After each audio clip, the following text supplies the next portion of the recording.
Ayan, mukhang na-miss tayo ng ating mga solid supporters dyan.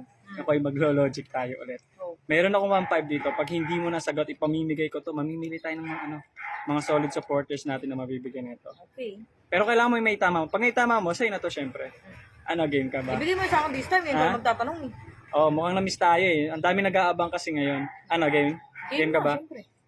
Kung ang Tagalog ng 25 centavos ay 25, ilang sentimo mayroon ng piso? Ayan. Pakadali naman. Ano Mukhang, yan?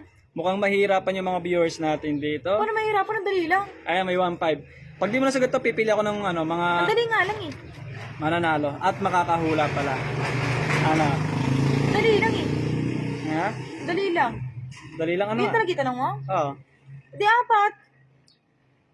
Apat. Oh. Panis. Ulitin ko ha. Kung ang Tagalog ng 25 centavos ay 25 sentimo. Ang tanong, ilang sentimo meron ang piso? Meron sa piso. Okay, nagets mo? Ano naman ang tanong mo? Ano Tagalog? Biglang ilan yung ano? Kaya nga, ilang sentimo meron ng piso?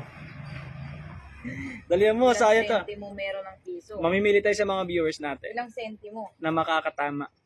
Kasi na-miss nila tayo eh. Ang dami nag-aabang ngayon ng logic natin mga idol. Marami na lang pasagutin. Ngayon ka na lang magtatanong. Napakadali lang yan. Intindihin mo Hirap lang. eh.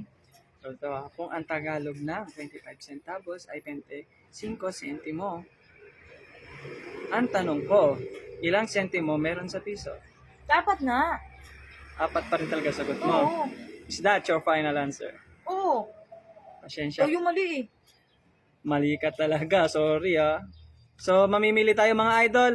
I-comment nyo lang ang tamang sagot at samahan nyo na rin po ng GCash number. Maraming salamat po. Pakishare naman po ng ating video. Good luck.